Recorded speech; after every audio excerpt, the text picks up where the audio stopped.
Good morning, everybody. I'm Jason, and I am going to go over our portfolio this morning and see what we need to do to make any adjustments, roll out credit spreads, take a look at what equity is left in our positions that are coming up. So, one thing I did this morning is the AT&T cash covered put that we opened live. I went ahead and closed that. We received a $17 credit, which wasn't much because it is a very low volatility stock, and I closed it for $5. So we netted a whole $12. Not a lot of money. That's not going to make an account grow fast, but if you were to do that week after week and maybe took that $12 and you bought a half share, a third share every couple weeks, you could potentially build a position.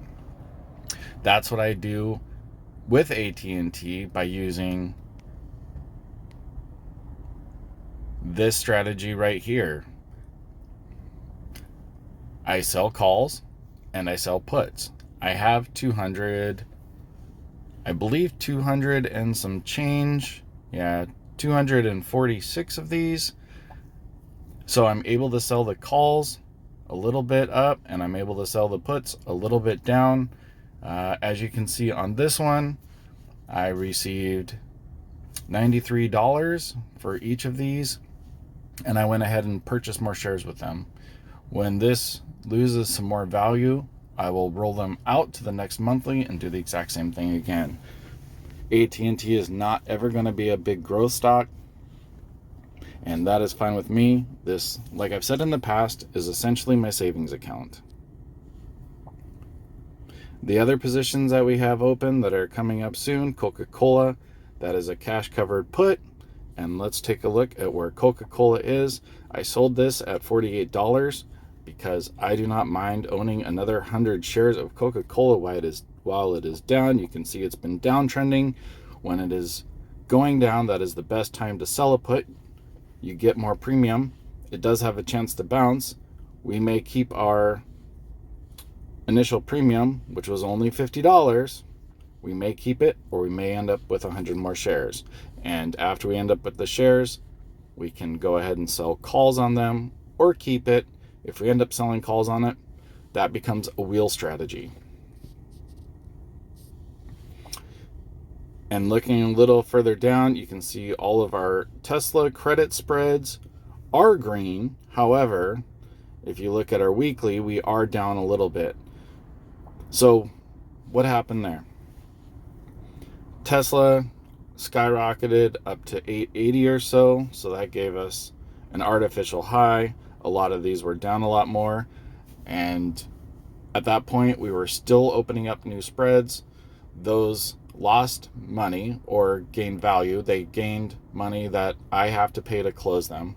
But as of now, we're positive on almost all of these, I believe. We have this 710, 705. We're a little bit down or even. And that is pretty much the story with almost all of our Tesla spreads. The 700, 705 expiring on February 26th. That one is down a bit too. Where is the one we opened? The one I said not to do.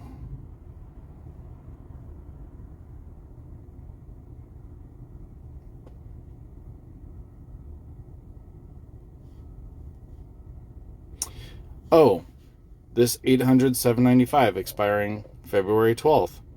We're actually up a bit. But as you can see, there's still $225 each to gain. So what I'm going to do here is go ahead and click on one of my Teslas and scroll through a bit, see how much premium is left to gain for the next 2 weeks. These are all expiring 2 weeks out. The latest I'll be closing these likely will be Friday, so we only have 4 days. Anything over about $50, I'm going to go ahead and let those decay a little bit more. This 625, 615, this is $1,000 spread. So these essentially would be worth the equivalent of $30 a piece on my typical spread of 500. So this is one I'm going to look to roll out.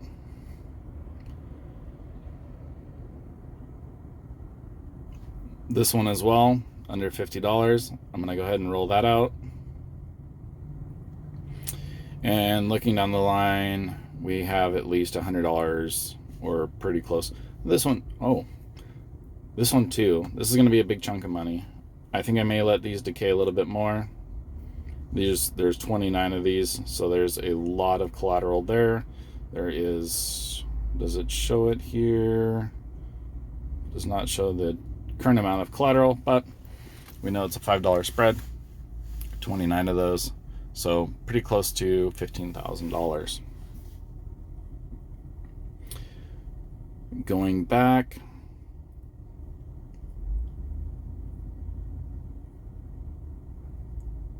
this is the one we want to look at moving. 625, 615. And we're going to move those out a couple weeks. So let's go find this guy. We're going to hit trade. View options. February 5th. And scroll down until we find it. Is that the lowest one we have? That is 615, 625. So we're going to go ahead and hold down on the one that we are plus to.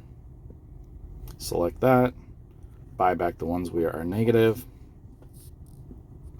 Roll it out 2 weeks.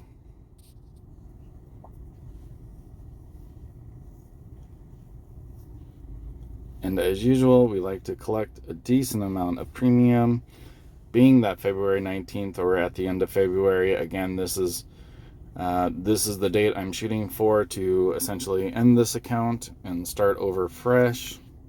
So we are going to sell the 700s, buy back the 690s. Gives us $175 credit for each one. We're going to take 2 of those. Let's see if we can get our $175 each.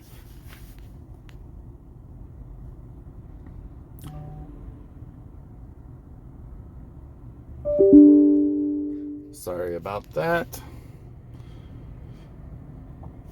A little bit less. Let's try to get $1.70.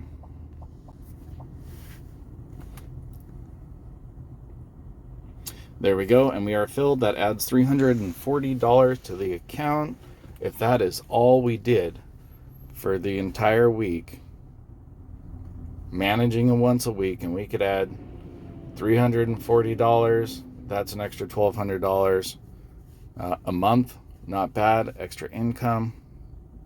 But as you know, we do these multiple times a day, multiple times a week, and that $340, we could open up another put credit spread with that money if we wanted to.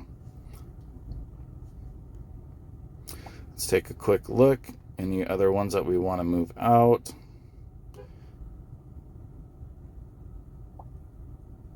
Not quite yet. We are going to go ahead and hold. Overall today, it looks like we basically got our gains, our money back, or account value from Friday's down day, which seemed a bit oversold. I believe this morning everybody should be up. It was a pretty green day. The S&P bounced back quite a bit. Kind of expected that. And again, for the entire week, it still looks like we're down a little bit. But again, we always want to look the longer term.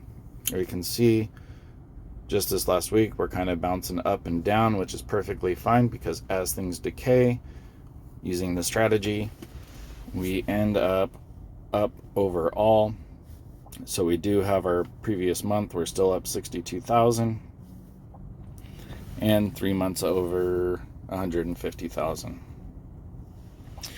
If you guys have any questions, please let me know below. I hope you guys have a great day and make a lot of money.